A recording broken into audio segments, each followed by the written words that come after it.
Vihash. So before beginning to this presentation, I will share one thing with you that before this presentation, I had a word with few of my project staff, and I did ask them like what they want to achieve in their life, and I was very surprised to see that there were many options that people share with me which were not related to what they are doing.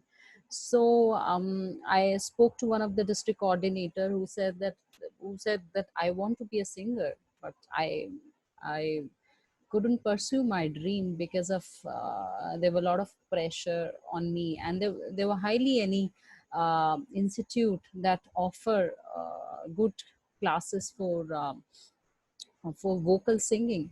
So he said that if there's any chance, then I will definitely try to pursue this thing.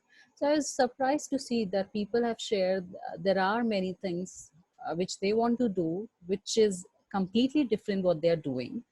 So let's begin. So the title of the presentation is Starting Afresh, which means that how to begin, starting from beginning, if you want to pursue something, if you have any goal, if you want to start putting efforts in that direction, then this is really important for you to listen to this. Next. So I want to give courtesy for this presentation. She is the woman behind this whole ideology. Her name is Marquetta Herald, and she has written many books on life skills, and she's a motivational speaker also. So the whole of my presentation is revolving around her work. Now when I talk to people, those, even they are 25, if I ask them that what do you want to do in your life, they will say that I wanted to do something when I was 18, but now I'm 25, or maybe I'm 30. So how to begin, because I have crossed that age limit. I have come come ahead so much in my career that's definitely a very very difficult task to start all over again, and very difficult to begin what I want to do in my life. So my question for these people is that if there is anything where age limit is a criteria, like for exams like UPSC and exams for medical education, then definitely age is one of the criteria which is important. But other than, if you think like people who want to be a singer, want to be a dancer, or want to be even an entrepreneurship, if they want to start something on their own, then they can start whenever they want, at whatever age they want. There are any conditions, and this particular slide is for those people. They thought that age limit is one of the criteria. Age limit is, it cannot be a criteria. It's about your passion and hard work and determination that makes person successful. So if you see these pictures starting from left to right, you see there's a person called Captain Colonel Sanders. He started Kentucky Fried Chicken, which is popularly known as KFC, at the age of 62. When people are thinking for retirement, he started his career uh, starting from beginning. So, age is not a criteria. Then the second picture, as you can see, there's a lady with six packs, and her name is Ernstine Schaeffer. She started her bodybuilding career at the age of 60, and she inspired many women. And she is a trainer, personal trainer, fitness trainer for many people in Hollywood. So, for fitness also, there's no age at all. And then the last two pictures are of people who have started their acting career at very, very late in their life, at the age of 44. There's a picture of Boman Irani. You must have seen his movies in Bollywood. Then there's another picture of Samuel Jackson, who's popularly known for movies like Star Wars and Captain America. He got his first movie break at the age of 46. So if you want to begin something, if you really want to pursue something, there is no age, there is no background, there is no education criteria. You can do anything. And there is this, I mean, there are a lot of material available online. People have access to internet. So you can definitely access to various theories. If you want to be an entrepreneur, you can definitely enroll yourself for entrepreneurship courses. If you want to be a singer, there are YouTube channels which teach you the basics of singing. So even the geographical and even the background even is not a criteria. So yeah, so you can definitely start whenever you want, whenever you feel comfortable. And I have seen people in my life that they try to associate starting afresh, I mean the fresh start, with the beginning of the new year. And it's completely okay. I mean, it's natural to associate making a fresh start with the beginning of the new year, or probably major life change when you take a break between your career, or I have seen women taking maternity break. They consider that duration as a life changing situation where they can think of something else than what they are doing currently. So it's natural that you can associate, but my point is that new year comes once in a year, right? So you don't, if you if you really want to do something in the middle of the year, then you don't have to wait for a new year to come or wait for the right moment to come. You can do it whenever you feel feasible, whenever you feel there's an opportunity, there's a willingness, there's a time for it, then you can definitely begin. And a fresh start doesn't have to trigger by a date or a calendar or an external event. You can create a fresh start at any time you choose, whether it's the beginning of a new month, your birthday, a move, a new job, or whatever. I mean, you simply need to deciding that you're no longer willing to tolerate certain circumstance in your life, or maybe this quarantine time when you have so much time to think about yourself, so much time to think about your career choices. And as you know that most of the people are working from home, you might have saving time for for your travel, for getting ready for your office, for those 3 4 hours, or maybe those 2 3 hours, or 1 or 2 hours, whatever the case for you may be. You can definitely utilize that time for brainstorming, to think. If you putting your efforts in the same direction towards your goal, it's completely fine. If you have already identified your goal and if you're putting efforts in order to achieve that, that's completely fine. So you just need to systematize that planning. And if you have not decided on your goal, then you can utilize this time. And even if I mean I was reading one article, and the people were discussing that those who were successful, they were lucky, so they were not lucky at all. I mean, you name any of the successful person, those who you feel they were fortunate, but actually they were not fortunate at all. It's just that they say yes to the opportunity at the right time. Then in order to achieve whatever the tasks were giving to them, they tried their best, they gave their 200% of the efforts. So it was important for them. And it was definitely not a cakewalk for anybody. Even if you have the opportunity, it's you who make that opportunity successful. So it's completely depends on you. So now I will discuss, there are 10 steps which I have researched, um, while looking at various website, while looking at various tutorials on how you can start your life all over again. So there are 10 steps. So I will begin one by one. The first one is saying yes to you. This is very important. Why it is important? That there are many circumstances in your life where you feel that you're discussing with your boss or you're discussing with your family members, and there are dispute in opinions, but just to keep calm, or um, just to make peace at that situation, you just say yes to everyone. So this is something you need to take a call. So you do. So if saying yes to you, saying yes to others, that doesn't make that you harming yourself. So if suppose if there are values where you don't want to take chance, you don't want to argue, you don't want to rethink or revise your strategy, but because other people want you to change that, you say yes to them. So in order to this, you're not just saying no to you for once.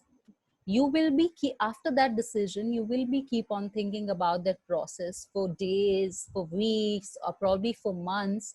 So that will definitely going to harm your mental health, and that is definitely going to take away your positiveness. So every time you choose to stay comfortable instead of challenging yourself to try something new, every time when you avoid a difficult conversation or agree to do something you don't want to do in order to keep the peace, you're saying no to an opportunity for growth. Because by saying yes to you, you will definitely put a sense of pride and sense of positiveness in yourself that will help you to achieve your goal. Now, how about saying yes to your needs by admitting you could use some help instead of always shouldering burden on yourself? So, say for example, if you've decided that okay, I will utilize this quarantine time by trying my hands in cooking. So for those, so if you want to try your hands in cooking, you will definitely try to get some time from your daily routine, what you actually doing it right now. So for that, you can definitely ask others help. You can, if you have a baby, you can ask your husband's help to look after that baby for some time. If you have office work, then obviously because people are working from home, so you can decide on your timings. I mean, you can take out that 1 hour where you can work on yourself. So if it is a, if you want to take a class, if you want to write a book that was rattling around in the back of your mind for a long time, or you want to commit self-care as a priority by setting aside just half an hour or an hour each day to whatever you want to do, you can do it. And you know, you don't need 2 3 hours in starting. You can definitely begin by taking out those 15 minutes, and then gradually you can increase the timing, right? So this is the very famous quote of Paulo Coelho. It says that when you say yes to others, make sure you're not saying no to yourself, and it is very very important. If by saying yes to others, if you're not harming yourself, you're not harming your mental health, then it's completely fine. But saying yes to other doesn't mean that you're saying no to yourself, especially your needs. See, you can compromise or you can manage your desires, but you cannot compromise on your needs. Your needs comes has to come first, has to come first. So you need to say yes to your needs, then to saying yes to others. Now the second one is create a stop doing list, and this is completely related to what I said in the beginning, that the first step, the saying yes to you. So if you're saying yes to you, then definitely you need to take out time from some of the routine activities that you actually doing it. So you need to create a stop doing list, and that stop doing list can be anything. I mean, it's totally up to you. And there will be things you have no control over, or most you will. For example, that I've seen people, they check their emails 15 times a day, even if there is there's not a single email that is important which they are waiting for that to come. still they check their emails quite often in a day. So that is something you can reduce. Yeah. Then there's endlessly rehearsing past mistakes and failed relationship. So people take out a lot of their routine time in rehearsing or maybe recalling the past mistakes and thinking about their failed relationship with others, and that take away a lot of your time. So you can just write down that I'm not going to think about my mistakes, I'm not going to think about my failed relationship. I will start my day by thinking about what I'm going to do in my life, what I'm going to do in entire day. You can begin it by writing down what activities you're going to pursue for today. And definitely you can say no by saying yes just to keep the peace, and stop waiting for the right time. As I earlier said, that there is no age, there is no particular day per se. So you don't need to wait for a right time. You can begin your journey whenever you feel comfortable, whenever you feel there's an opportunity. You can definitely take a call. And this is very important, that you need to write down your thoughts, because that will not just only clears your mind, but it will also help you process your feelings and emotions.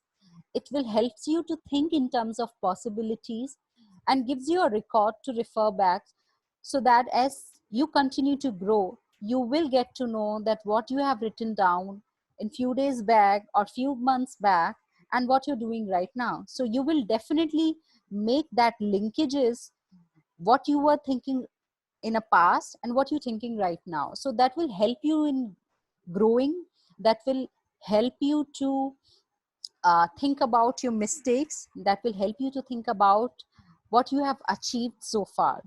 So it is important that whatever you feel, if there's an intense emotions, if there's an intense emotions, be it your happiness, be it your sadness, you just need to write down your thoughts, and that is very important, and that will help you to manage your emotions and feelings. Now the third one is defining your happiness. It's very important. I've seen people, um, they will see various posts shared by their friends on Facebook. You know, they're doing nice thing in their life, so when they see it, they become sad. So it's very important that you need to define happiness in your terms. What do you think, what is happiness in your terms? Many people will spend their entire lives searching for happiness without ever taking the time to define what happiness looks like for them. So there are people who will think, okay, I will achieve that, I will be happy. Once they achieve that goal, then again they will start pursue another goal, and they will be like, okay, if I'll achieve that, I'll be happy. So, I mean, for them, they have not identified what is happiness looks like for them. And after all, there's no such thing as a one size fits all formula. I mean, what Ratan Tata is doing, what I'm doing is completely different. For him, happiness is maybe his market share is increased, and that makes him happy. But that cannot be a case for me. So what makes you happy may be very different from what makes me happy, right? So if you have desire to have a happy and fulfilling life, then you must first define what that happiness will actually look and feel like for you. There are activities, there are circumstances, and there are people that will contribute to your state of happiness. How can you begin today to eliminate stressors and unwanted thing? That you can definitely refer back to the earlier goal, which is about stop doing list. So you can see that what are the activities that actually makes you feel happy, and what are the activities that makes you sad. You know, what are those people whom you talk and that makes you happy? What are those people whom you talk and you feel intense emotion, you feel negative? So that can also you can add and stop doing list, and just to make way for more of the things that contribute to your happiness. And that's a great exercise to go through with your significance others, because if your respective definition of happiness vary widely, and it may be time for a reality check, and a conversation for that sake. Now, the fourth one is clear the clutter. You know, you cannot begin a fresh start by clearing the clutter, be it physical clutter, maybe your shelf, maybe your desk is completely occupied with many unnecessary things. It's not clean at all. Or maybe it's a clutter in your head. You must clear that before beginning any fresh start, because the nature of the clutter is that it has a way of gradually building up over time, which is why it is so easy to put off dealing with it until you find yourself facing a pretty grim mess. So before it's become a mess, you need to clear that. And that can be physical clutter, I say, like in that junk drawer or a hall closet or maybe your wardrobe.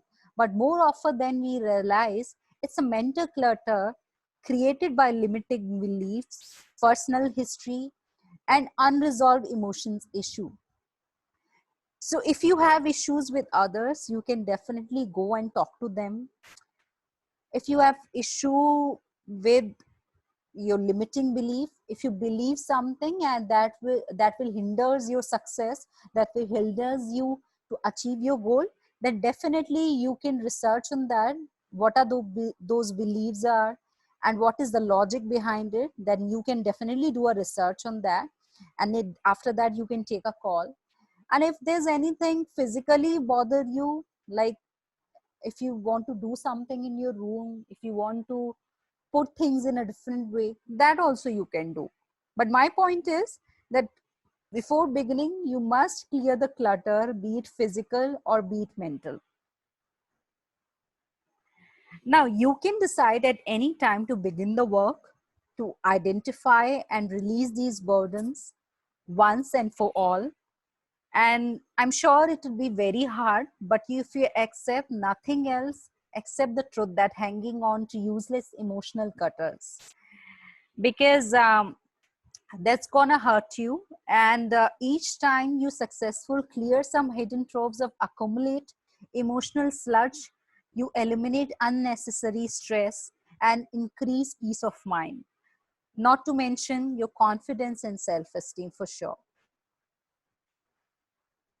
Now the fifth one is you really need to stop using fear as an excuse. So people will say that I can't do presentation because my English is very weak. I can't be a public speaker because I get nervous when I see people around me.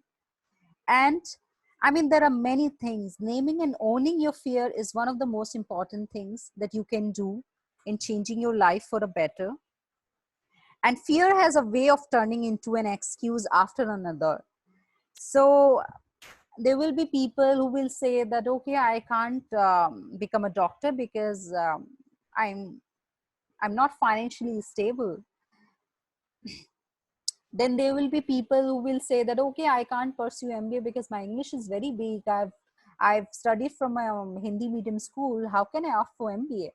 I mean, these are all excuses. I've seen people who have very poor background and they're doing such a good in their lives. So don't make these excuses. Stop using fear. Stop feeling that you're not equipped enough to do something, right? And there are no big things that can completely hold you back or that you feel that you can't do. I mean, there are no big things. There are big enough to create resistance that holds you back. And you may not be able to eliminate fear, but you don't have to let it define you. I mean, you can say that, okay, I feel stress when I see people around me, and if I have to speak up something, but that should not be your identity. People should not say that, okay, she doesn't speak so much when she's around people. I mean, in private space she's a nice person, but when it comes to public she doesn't speak a lot. So this is what you're doing, is creating your identity in your space, be it your family, be it your office space. So let that fear should not identify you as an individual, right?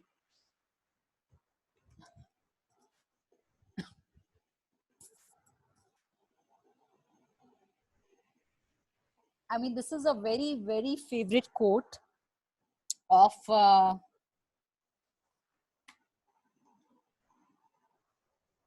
of uh, of Dal Carnegie.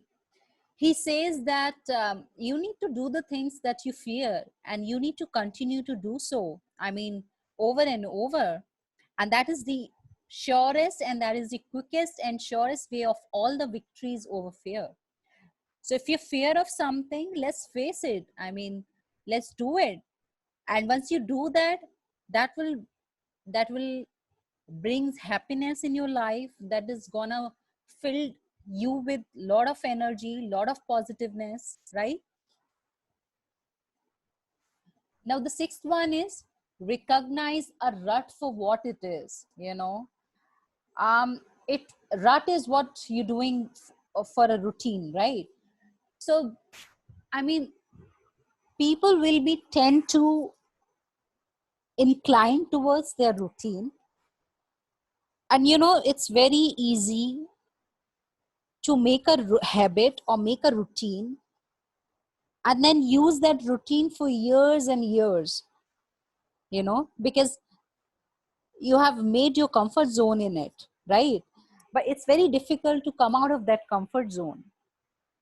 So recognize if your routine is fine. I mean, if you have a wonderful routine which you feel that it's working for you, it's making you feel happy, if you making you achieve your goals, then it's perfectly okay. But if in your routine there are things which you can eliminate that will make you help you building a successful life, or building you as a good person, that definitely you can eliminate those things, right? So sometimes all you need to is to shift some small behavior and throw in a few random moments here and there. So what means is that you can begin with making small changes in your life. Say for example, if you waking up at 8, you can begin with waking up at 7:30 from tomorrow, and then later on you can reduce time gradually, right? If you think that, obviously, if you're sleeping at 2 or sleeping at 3, then it's not a good idea to wake up at 7:30. But if you're sleeping at too early and waking up at 8, then definitely you can think of waking up at little early than yesterday or today, and then gradually you can reduce your time. Now the seventh one is finish something. As many of us, we are masters at starting things but not so good when it comes to finishing. I mean, there are people, you know, they will start by saying that, okay, I'm going to read these novel in a month. I'm going to read 4 novels in a month. And then, you know, by the end of a day, by the end of the month, you will see that they haven't finished anything. So you can begin by just one novel at a time, and then you just finish it. And that accomplishment, you know, that that makes you feel happy, that brings a lot of positivity in your life, and that is very important. Just like as I said, physical and mental clutter, unresolved problems, unfulfilled commitments, decisions or goals left dangling in the wind takes up space in your mind and sap your energy, confidence and self-esteem. So if you take up any task, just try to finish it as soon as possible, because that will give you a sense of pride, and that will help you to start a new thing, you know, again, right? You can spend some time creating a personal inventory of tasks or goals or decision awaiting your attention. And then you can pick out one of them. Maybe it's a problem you need to solve, or maybe decision you have been procrastinating on making, or whatever. It's a commitment to either finish it or let it go once or for all. I mean, you can repeat it as necessary as you can, but try to make a list of inventory of tasks which you think that you need to accomplish, maybe by today, maybe by tomorrow, maybe by the end of the week, maybe by the end of the month. but you need to make a list and formalize it. You know, pen and paper is one of the important things, and a good friend of you. You can almost write down anything. You can write down your emotions. You can write down anything. Just give me a moment.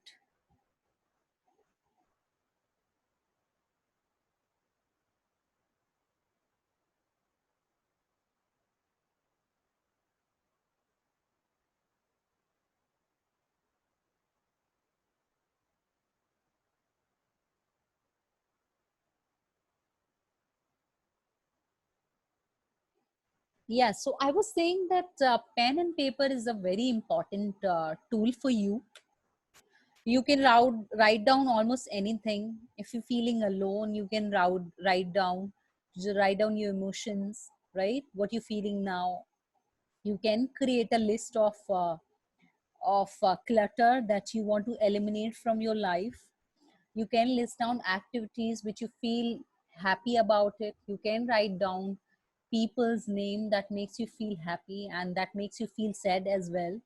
So you can almost write down anything. So just make a habit of uh, using a pen and paper every day. Just write down what you feel, and that is gives you a peace of mind. That is uh, gives you a thumbs up for starting a day, right?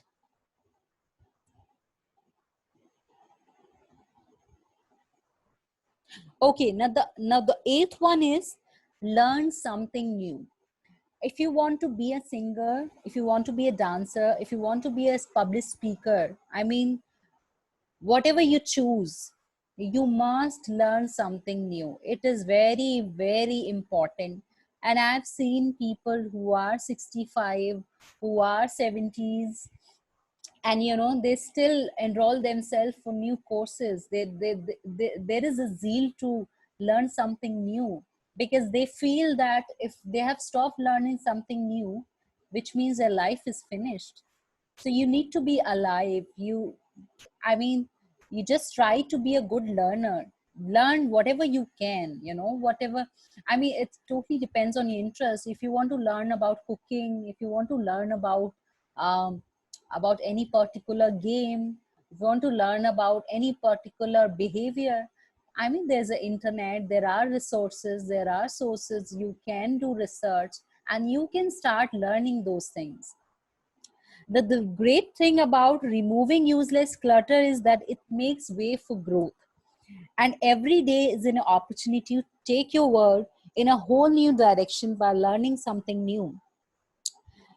So, by saying this, I'm trying to say that when you remove clutter, be it physical or be it mental, that is going to make some space empty. So, that empty space you can utilize by learning something new, right? And I mean, you can cultivate a curious mind, play, go out on a limb, let your imagination run wild once in a while, challenge yourself to see the other side of the coin, keep learning and growing. Read a book in a genre you normally wouldn't. Take a class, go someplace you have never been to, or start learning a foreign language. I mean, learn something that will make you feel thrilled, that will make you feel happy, something that you have not tried from so many ages, right? Okay, now the ninth one is you must learn to trust. If you go through the definition of the health as described by WHO, it says that health is not just a mere absence of disease. It's about physical and mental health, and also your social well-being. By social well-being, I'm trying to say that how is your relationship with other, I mean, be it your family members, be it your office colleague, how are you communicating with them, how's your relationship with them, it's very important. And that relationship can be cultivated through a trust, and you must learn to trust. I mean, maybe in past somebody might have broken your trust, and you still feel fear when you talk to people, because you feel that if you begin relationship, if you begin um, feelings towards them, that will definitely gonna, I mean, gonna make you feel sad in future. Because once you start gaining that trust, once you start uh, um, trust that person might break your trust in future. So I mean, that should not be a hindrance in in you to not to talk to people, not to discuss things with them. So try to learn trust, it's very important. And social well-being is, it's as important as your mental and as your physical health.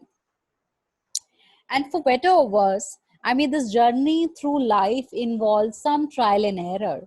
And you must ready for those trials and error in your life. I mean, we make mistakes, but we learn something new, we learn from mistakes. So there's nothing wrong in committing mistake. The wrong is that you keep on repeating those mistakes over and over. And there are no perfect people in this world, right? Who will never hurt you or disappoint you. People have their own fear, people have their own rejections, they have their fear and rejection, their own insecurities. So try not to get this clear and shiny picture that people will not disappoint you. That definitely, they are people, they are human like you, so they will definitely disappoint you. But this disappointment should not let you let you make feel unhappy, or you should not go out just because of that thing. You should not talk to people just because of that thing. That should not be a hindrance for your and if you're willing to do the work, then you should start gradually build self trust. You allow others to earn your confidence. You will find that your world will change for the better in ways you may never have imagined possible, right? So you first try to learn trust, try to learn trust others, and let others also build that relationship with you. Let it be open, discuss things with people. Now the last one is become aware of your legacy. It is also very important. You must identify what are the things which you are good at. That's things that only you can do, no others can do. And once you decide that what are those things, then please build on that. If you're a good speaker, build on your speaking skills. you know you can start a YouTube channel. You can definitely ask people to invite you for public speaking. You can talk. you know there are, I mean, there are a lot of virtual spaces where you can definitely talk and share your learnings with others. So you must identify your legacy. And it could be the most important gift you can give in this life is not a material item at all, but a piece of yourself. You may say you have nothing of value to give, but you do, beginning with the example you set, by the way in which you live your life. Each time you share your knowledge or reach out to help or inspire someone, you're building your legacy. That will remember, that will be remembrance. That is kind of a memory, or among people, that people will learn something and people will remember you for that. So let's build that. And becoming an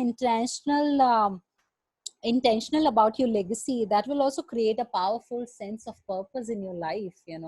Then the other things which is making you feel sad, which is making you feel insecure, you're going to eliminate that. And that is what you choose to give your time and energy to, right? So build on that. And the beauty of a fresh start is that it can be anything you want to be, right? From just shaking off your old routine to heading off in an entirely new direction. It's up to you. It doesn't mean you don't value the circumstance, right? I mean, it doesn't mean that what you're going through right now, what you have, what priorities you have right now, you just ignore them. No, my point is that take out time for yourself, take out some time for your goals and achievement, and just start. I mean, you don't have to wait for a right moment. It's up to you. It doesn't mean you don't value the circumstance and people in your life now. No, it's not a matter of that. Just that you're ready to take the next step in your natural evolution on your journey to living your life to the fullest.